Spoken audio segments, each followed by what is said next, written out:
Hello everyone, welcome to this lecture on the discussion of previous year questions that appeared in the PGTRB chemistry examination. In this lecture, I am going to discuss questions from Unit 2 that appeared in 2017 PGTRB chemistry examination conducted by Tamil Nadu. Okay, let's get into the questions. Question number 1, match the following. So here a list of isomers in Newman projections are given, and in the right hand side the configurations of the chiral carbon are given. So we have to match these isomers with the configurations. So what we have to do to identify configuration, first convert the Newman projection into Fisher projection. Okay, because it is somewhat difficult to identify configuration directly from a Newman projection. So better we'll convert the isomer into Newman projection. Okay, how to do that?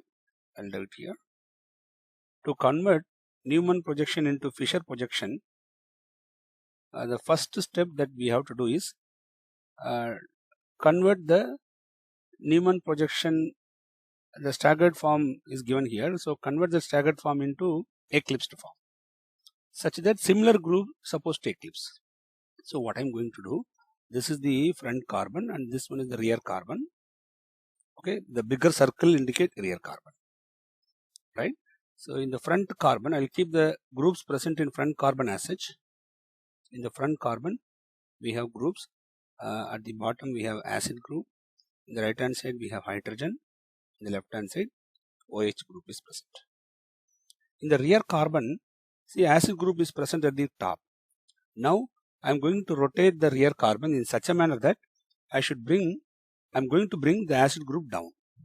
So I'm going to rotate the bond, that is the carbon-carbon single bond present between front carbon and rear carbon. Okay, I'm going to rotate the bond and I'm going to bring the acid group down. So I'm going to rotate by 180 degree. So what will happen? That group which is present at the top will come down. Okay, this is called 180 degree rotation. When you do 180 degree rotation, the other groups present in the rear carbon will also go to the exactly opposite position. So the OH group will go here, and this hydrogen will go exactly to the opposite position here.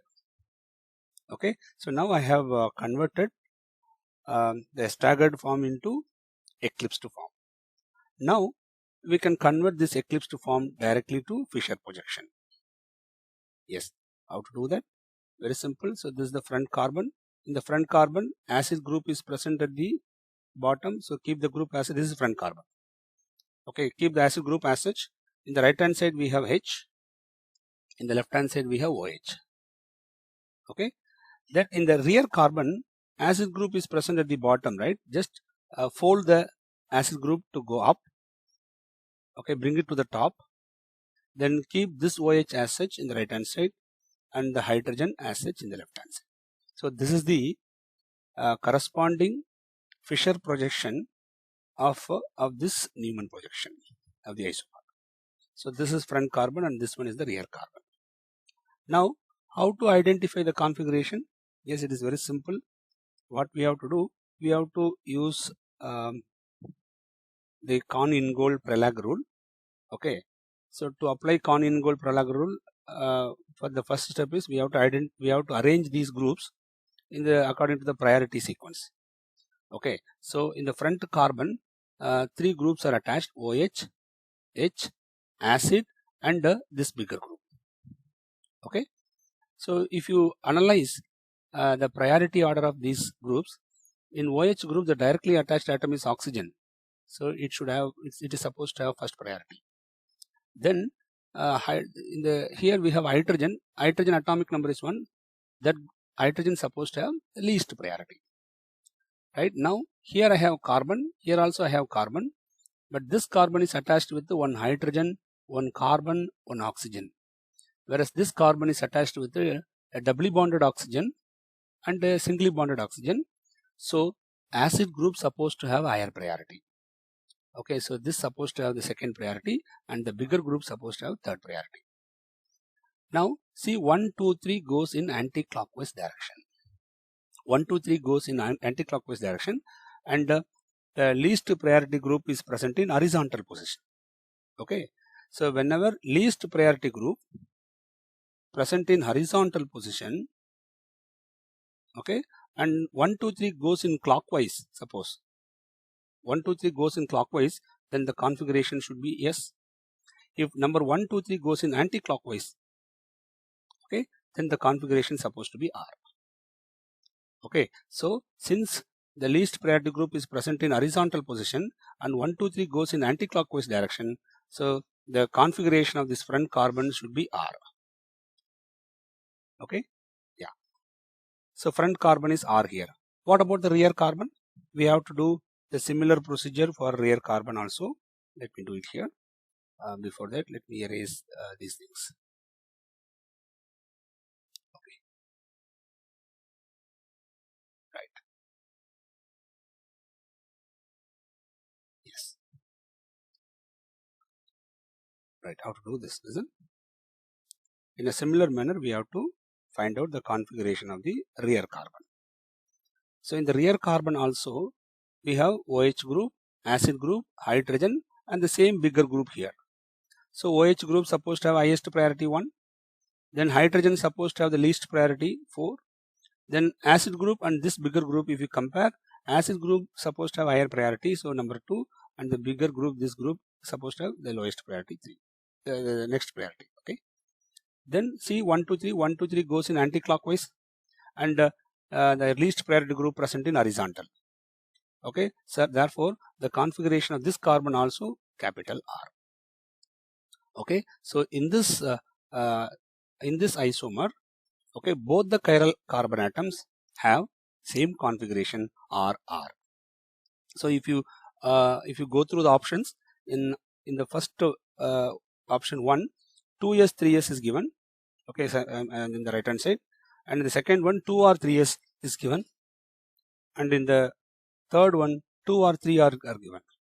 Okay, therefore the correct match for A is 3. Okay, now using this knowledge, just analyze the options.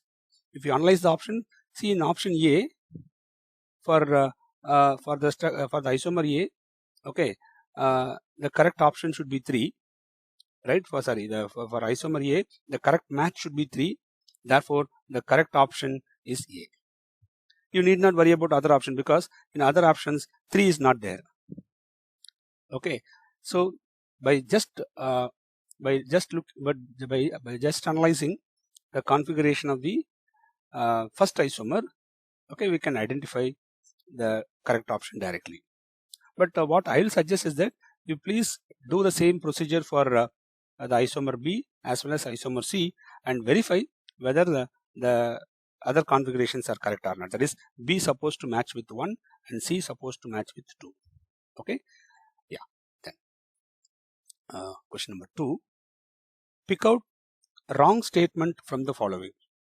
So we have to identify the wrong statement. Mixture of, see the option A. In option A, mixture of unequal percentage of enantiomers is called scalamic mixture. Yeah, we know very well. If you have mixture of enantiomers,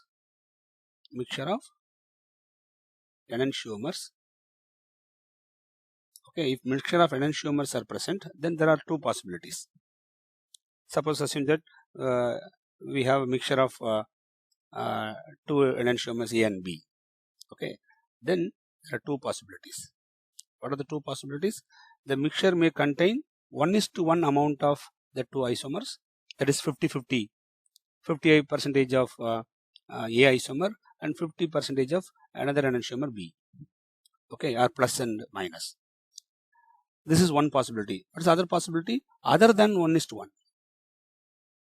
Other than 1:1, that is mean unequal amount. See, A isomer, one enantiomer is present as 75%, the other enantiomer present as 25%, unequal amount. Okay, so there are two possibilities. If 1:1 amount is present, we call that mixture as racemic mixture. Racemic mixture. If other than 1:1 is present, we call that mixture as scalemic mixture. Scalemic mixture. Okay, so mixture of unequal percentage of enantiomers is called scalemic mixture. Yes, this is a correct statement. It's a correct statement, but we need to identify the wrong statement. Okay, then what about option B? In a diastereoselective reaction giving two diastereomers A and B, diastereomeric excess is equal to 100 into A minus B by A plus B. Yes, it's a correct formula. Okay, diastereomeric excess, percentage diastereomeric excess can be calculated, okay, using this formula. So A is one diastereomer, B is another diastereomer. So A minus B by A plus B. Okay, if you know the amount of A and B, okay, then calculate this value A minus B by A plus B into 100. This will give you the percentage diastereomeric excess present in the mixture. Okay, so this is the correct formula to calculate diastereomeric excess. So this is also a correct statement. Okay, then what about option C? 80% R phenylethylamine and 20% S phenylethylamine has 60% enantiomeric excess. Okay, listen, we have 80% of R and 20% of S present in a mixture. Okay, listen, what see here, which is lower one? Lower one is S. So you take this R isomer, which is present in higher amount. Okay, split this 80% into 60 and 20. So we have 60% R, 20% R. Now here we have 20% S. This 20% S combined with the 20% R and become racemic. And become a racemic mixture. Okay, and the remaining 60% R will exist as enantiomeric excess. Okay, so when a mixture contains 80% R and 20% S, that mixture must contain 60% of enantiomeric excess. So here the statement given here is a correct statement. So this is also a correct statement. Okay, what about option D? Alpha pinene obtained from pine resin has an enantiomeric excess of 92% for plus pinene and thus contain 80% of minus enantiomer. Yeah, this is see, this is actually a very simple question. Enantiomeric excess is given 92%. Okay, enantiomeric excess is 92%. That means one isomer present in excess, that is plus isomer present as excess. If 92% is excess, the remaining 8% must be racemic mixture. Must be racemic mixture, that we know very well. But what is given here is alpha pinene obtained from pine resin has an enantiomeric excess of 92% of plus and thus contain 8% of minus enantiomer. No, 8%, the remaining 8% must be a racemic mixture. It is not pure plus or it is not a pure minus. Okay, yeah. So this statement is a wrong statement. This is the wrong statement. Therefore, the correct option for this question is option D. Right? Then question number 3. Which one of the following complexes can exist as D and L isomers? Yeah, if a molecule exhibit chirality, then the molecule exists in D and L isomers. Okay, so we have to identify which molecule is chiral and which is achiral in this.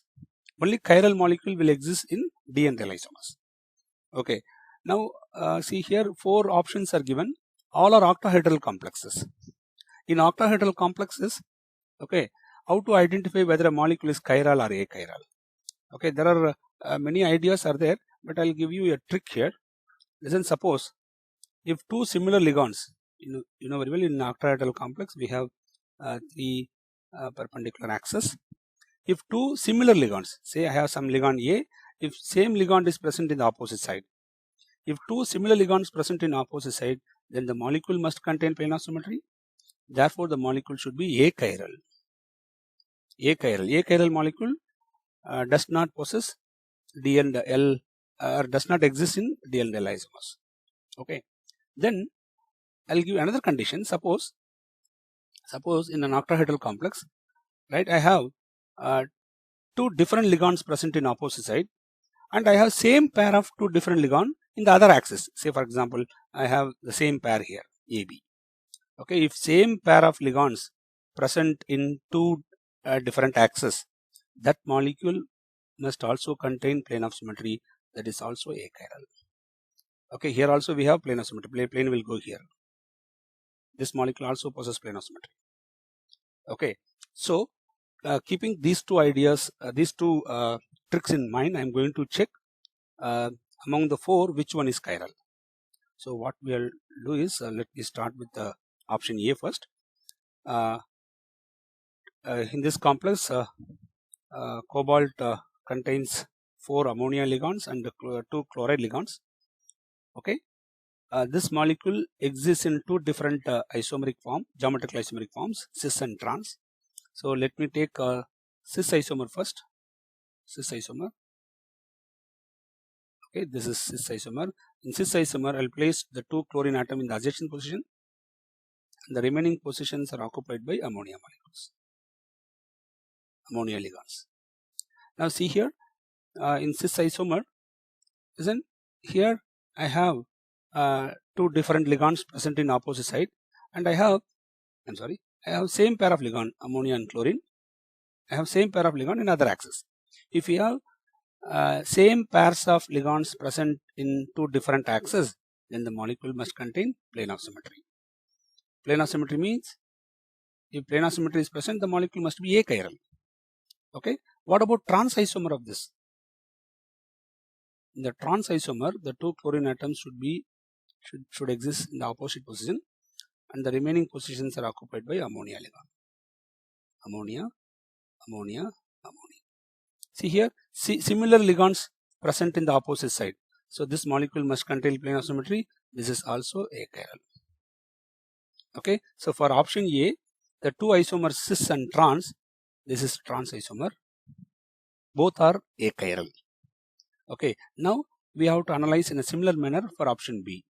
Option B, this molecule has cobalt with the 3 ammonia ligand and 3 chloride ligand, and here this is actually a type of Ma3B3, right? Ma3B3 will give two geometrical isomers called Fak and Mer isomers. Okay, so let me draw in the next page. So for cobalt, NH3 thrice Cl3. Okay, two geometrical isomers are possible, Fak and Mer. Let me draw the Fak isomer first. Yeah. The Fak isomer, 3 similar ligands occupy the corners of a particular face, triangular face, and the remaining 3 similar ligands will occupy exactly opposite face. Okay, these 3 ligands occupy one face and these 3 ligands occupy another face. These two faces are exactly parallel and opposite. Okay, now if you want to check whether this molecule is chiral or achiral, what we have to do, see the opposite ligands. Here I have 2 different ligands present in opposite side, and I have same pair of 2 different ligands present in the other axis. Okay, so this molecule must contain plane of symmetry. This is also achiral. Okay, now this is actually Fak isomer. Now let me draw the Mer isomer of this. Mer isomer. Okay, the Mer isomer is this. I'll place the 3 ammonia ligands like this. One ammonia here, another ammonia here, and another ammonia here. So if you connect the 3 ammonia ligands, you will get a triangular part, and the remaining 3 ligands, that is chloride, they occupy another triangular position like this. Now see this, these 2 triangles are perpendicular to each other, so this forms the Mer isomer. Okay, in the Mer isomer, see 2 same ligands are present in opposite side. If 2 same ligands present in opposite side, the molecule must contain plane of symmetry, so the molecule should be achiral. Very simple. Okay, then so option B, in option B also, the both Fak isomer and Mer isomer are achiral molecules, achiral isomers. Okay, then what about option C? In option C, trans COEN twice Cl2 is given. I'll draw here. trans is given. Trans means the two chloride ligands should be exactly opposite. Okay, and ethylene diamine bidentate ligand is given, right? You know very well, if two ligands, same ligands present in opposite side, then the molecule must contain plane of symmetry. So this is also achiral. So trans isomer is achiral. Okay, therefore option C is not the correct answer. What about option D? Okay, cis isomer is given here, cis isomer. So in cis isomer, cobalt is attached with the two chlorine atom which are present in the adjacent position, and ethylene diamine ligands are present like this. Now see here, in this structure, right, opposite ligands are not same, and we don't have two pairs of similar ligands, right, present in the different axis. Okay, therefore this structure, right, does not possess plane of symmetry, and this is a chiral molecule. Okay, this is a chiral molecule, right, and this molecule, since it is chiral, this molecule exists in D and L isomeric forms. Okay, therefore the correct option for this question is option D, right? This is how we have to analyze whether a molecule is chiral or achiral, right? Then question number 4, a Fischer projection of a molecule is given here, and they are asking whether it is D-triose, L-triose, D-erythrose or L-erythrose. Yeah, it is very simple to identify D and L configuration, capital D and capital L. How to do that? In Fischer projection, you first identify the highest number chiral carbon. See, in the given structure, these two are chiral carbons, right? This is a chiral carbon and this is another chiral carbon. If you give IUPAC number, the IUPAC number is 1 for this carbon, 2 for this, 3 and 4. So the highest number chiral carbon is 3. Listen, in Fischer projection, okay, in the highest number chiral carbon, see the position of the OH group. If OH group is present in the right hand side, then the configuration is, okay, capital D, right? Since the OH group is present in right hand side, right, the configuration of this structure or this projection, right, should be D. Then how to analyze whether it is, because if for D I have two options, A and C both contain D. So we have to identify whether it is triose or erythrose. Okay, so listen, you just use this trick, right? See the Fischer projection in 3 different directions: right hand side direction, left and middle, right, left and middle. Okay, if you have similar groups, see in this structure, I have H and OH in the right hand side. Okay, they are not similar. In the left hand side also they are not similar. Okay, the two groups are different, and in the middle also the two groups are different. Okay, so in none of these directions, okay, we don't have similar groups, right? Therefore this molecule should be a thrioisomer. None of the direction contain similar groups, therefore it is a thrioisomer. Listen, this is the rule actually. If none are 1, means if all the 3 directions if all the 3 directions do not possess similar group, or if any one direction contains similar group, then the isomer should be thrioisomer. Okay, if 2 directions have similar group, then it is called erythroisomer. If all the 3 directions have similar group, all the 3, then it's called mesoisomer. Okay, so the correct option for this question is option A, because it's a thrioisomer. Option A, right, D-triose. Then question number 5, match the following.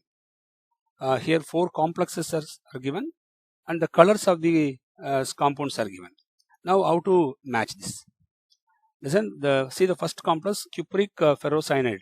You know very well, to identify copper, we will use this test. Okay, if you add you take a solution containing copper Okay, to this add potassium ferrocyanide K4 Fe or ferrocyanide ion FeCN6 4 minus. Okay, if you mix solution containing cupric ion and potassium ferrocyanide, you will get chocolate brown precipitate, also called red brown precipitate. That red brown precipitate contains this species Cu2 FeCN6. Okay, so for the complex A, the correct match should be 4, red brown precipitate. Okay, therefore for A, the correct match is 4, therefore the correct option should be B, because no other options contain 4 here. Okay, therefore you can directly answer this question by just identifying the color of one complex. Okay, yeah. So for other colors, you just verify. That is, for B, the correct match should be 3. For C, the correct match should be 1. And for D, the correct match should be 2.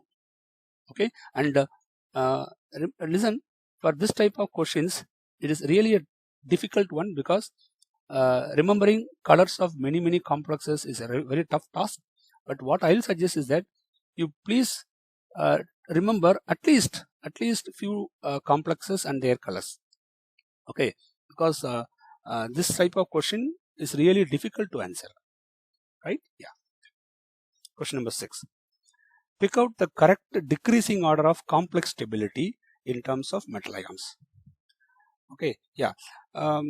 Here, listen, stability of complex, right, depends on the nature of the metal ion, nature of the ligand, right, and other factors. Now we have to answer the stability in terms of metal ions. In terms of metal ion, we can say that stability of the complex is directly proportional to charge density of the metal ion. Charge density. If charge density increases, right, then stability will increase. What is charge density? Charge density is nothing but charge by volume. Volume depends on radius, so we can also say that charge by radius. Okay, so what does it indicate? If charge increases, charge density will increase, therefore stability will increase. Or I can say the other way, if radius decreases, then also charge density will increase. Okay, stability will increase. So using this in mind, I am going to identify which is the correct option. See the option A. In option A, K plus, strontium 2 plus, lanthanum 3 plus are given. You know very well, as the charge increases, this ion has higher charge.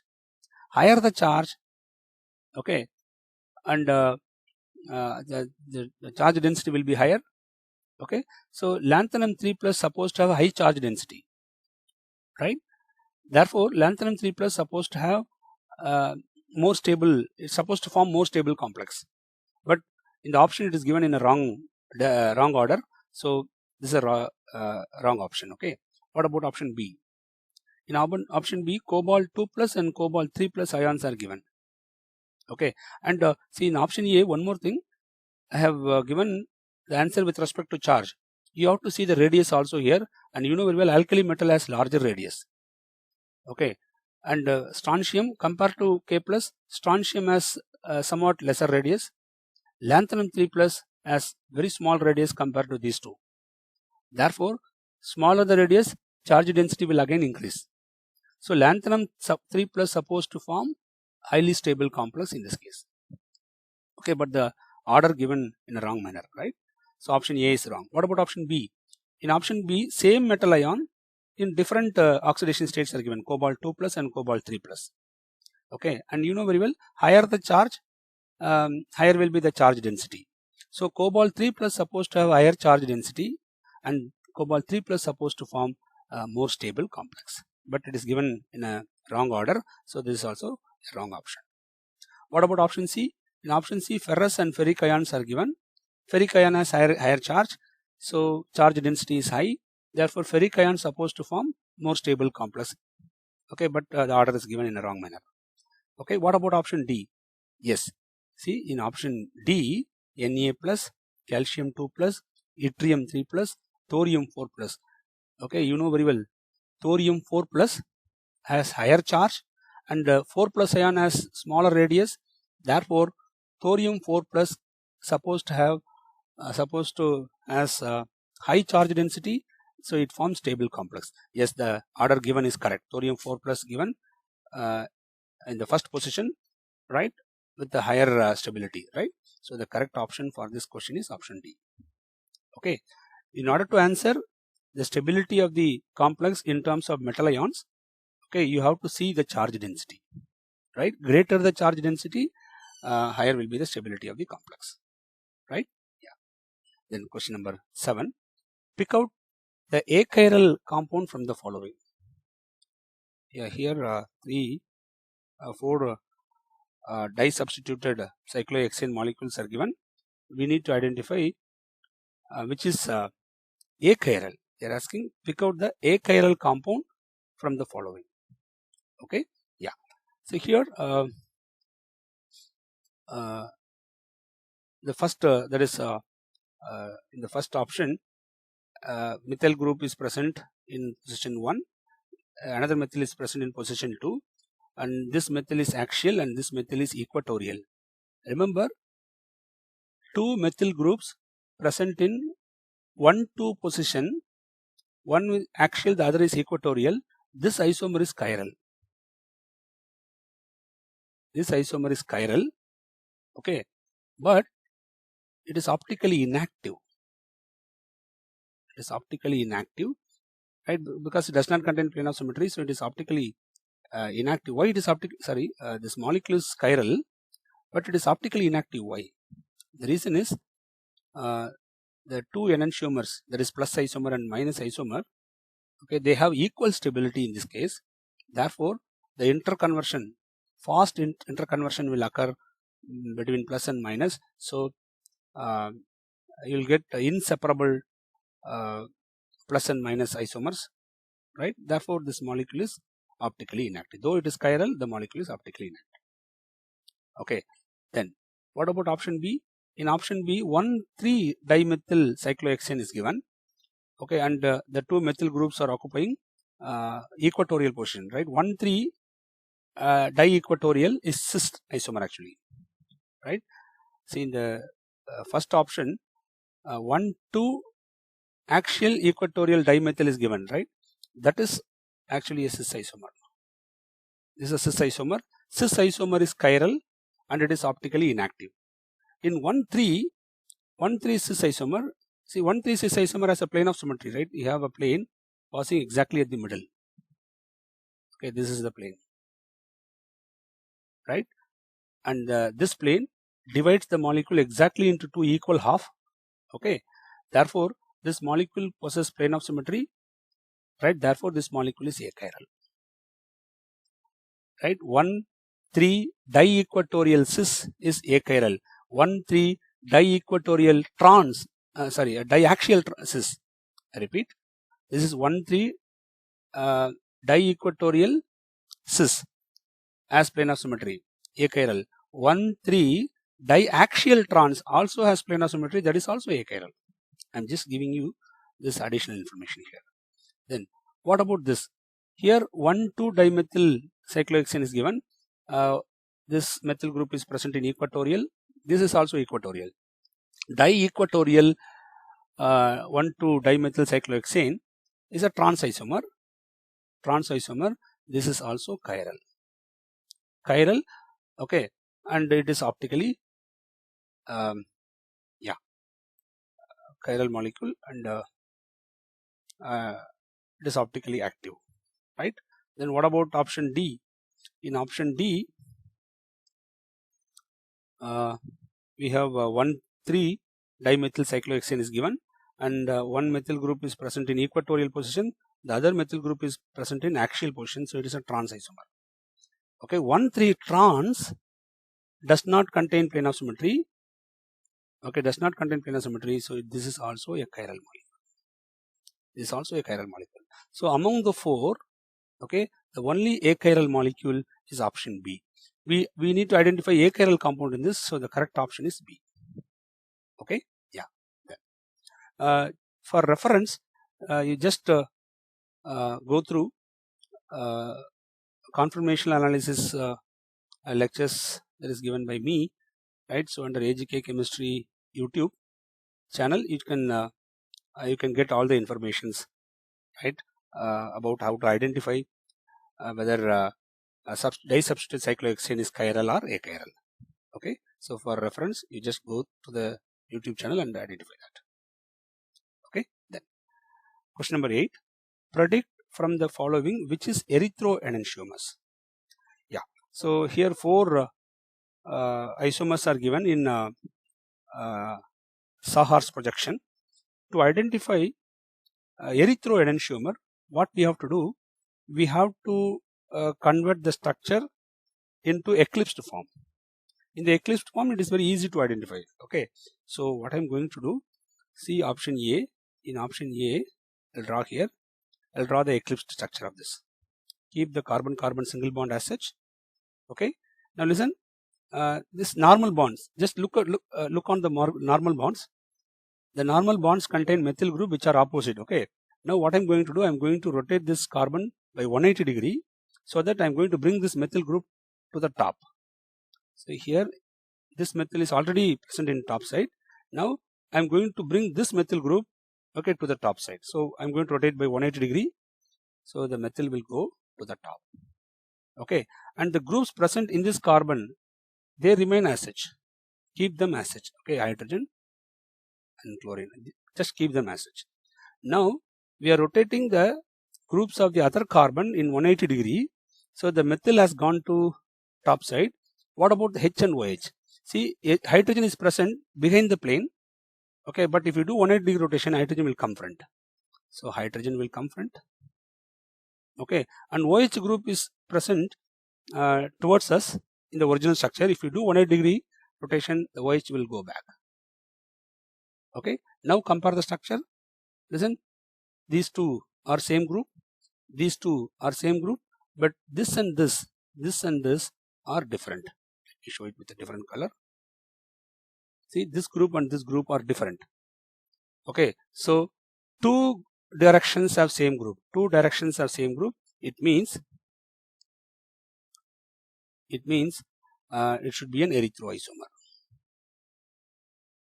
Okay, you know, I have given the rule already. None are 1 trio. 2 means erythro.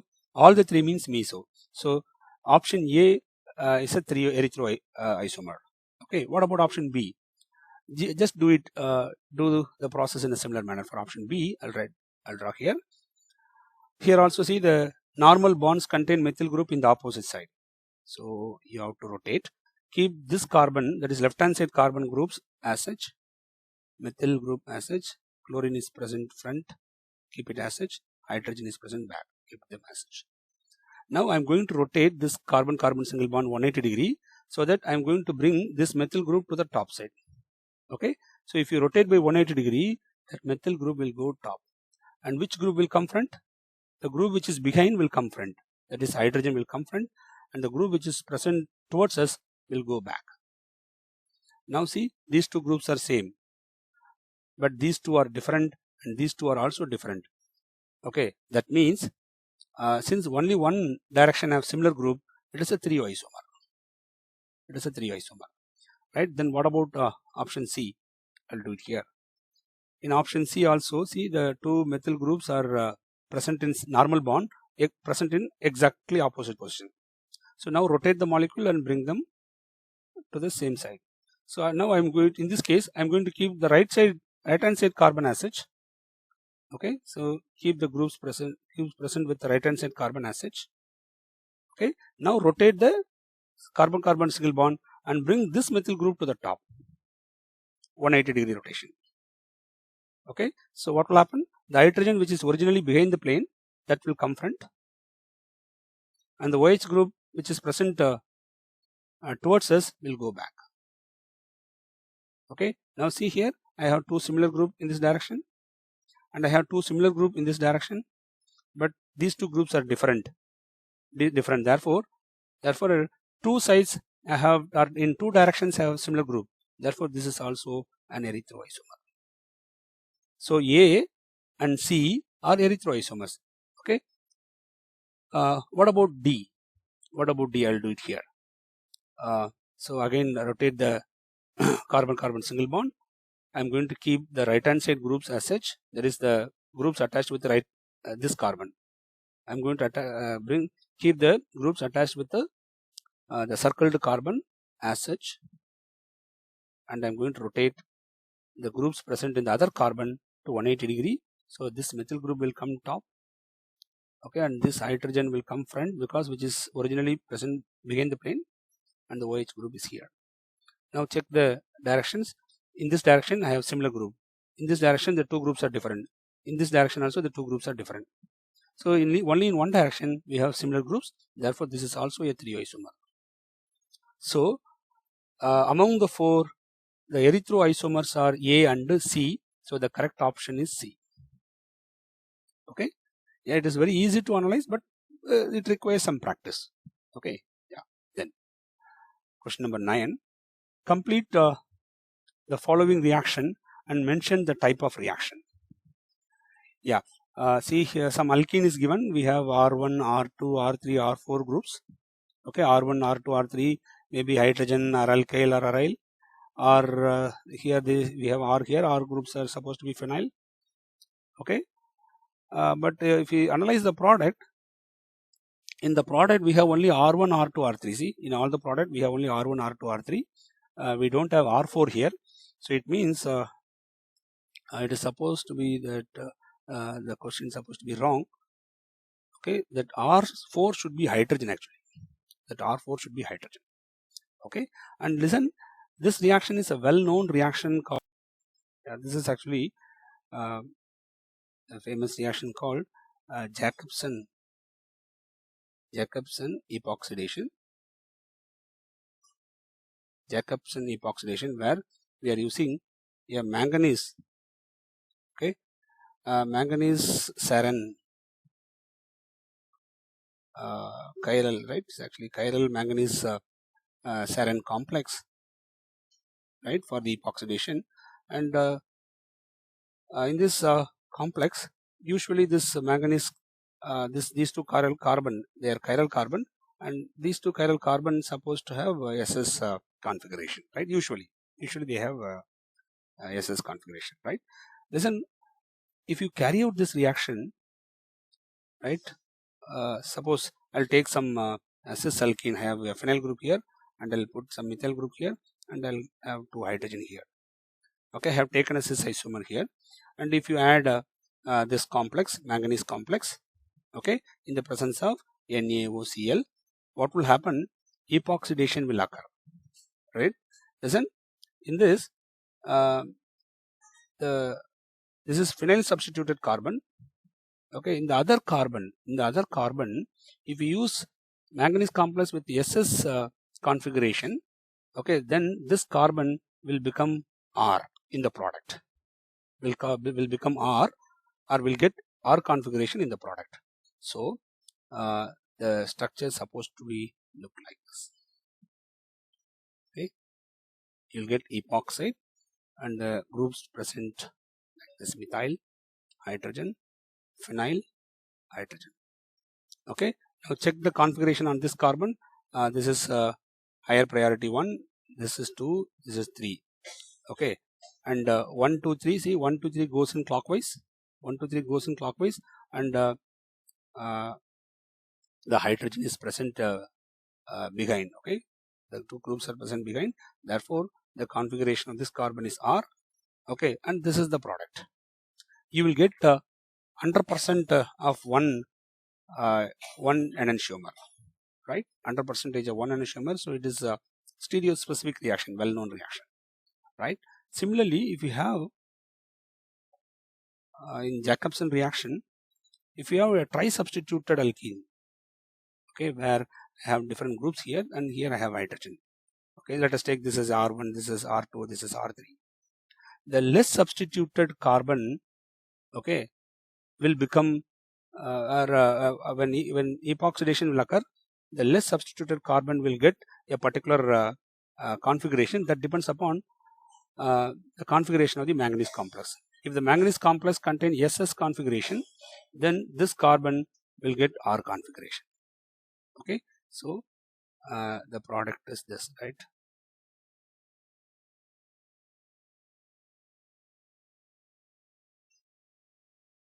The product supposed to be this, and you'll get R configuration here, right? And the groups are not given clearly, so you should get R configuration actually. Okay, so you'll get an epoxidation here, right? And so this is actually a stereo specific epoxidation, right? The groups R1, R2, R3 are present in the same position, okay, and you'll get epoxide. So the correct option for this question is option D. Okay, then question number 10. Pi accepting abilities of ligands decrease in the order. This is a direct question, you know very well. Based on pi accepting ability, we classify ligands as strong ligand and weak ligand. So carbonyl is the strongest in pi accepting nature. So this is the strongest ligand. Okay, right. So the correct option for this question is option C. Right, it's a direct question.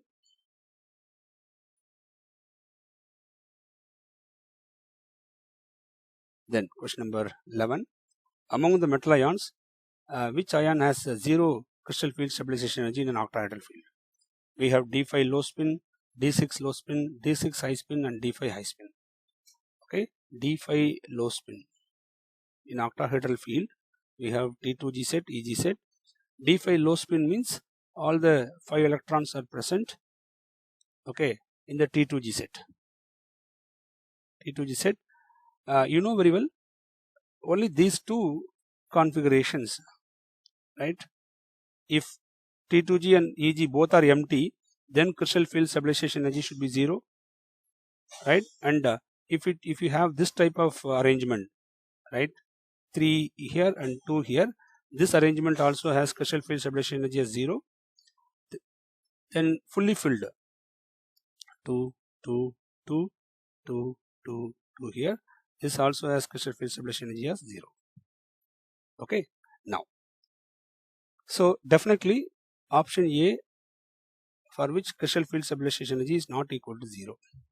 What about option B? In option B, T2G has 6 electrons. Okay, so crystal field stabilization energy, right, is not equal to 0. What about D6 high spin? Yeah, in D6 high spin, 1, 2, 3, 4, 5, 6. Okay, just compare with these configurations. So this is also does not possess zero crystal field stabilization energy. So crystal field stabilization energy, right, for this complex, for this ion also not equal to 0. What about D5 high spin? D5 high spin means 3 electrons present in T2G and 2 electrons present in EG. For this, crystal field stabilization energy should be 0. So the correct option for this question is option D. Okay, I hope you have understood these questions, right, and the concepts behind these questions clearly. I stop here. Thank you. Thank you for listening.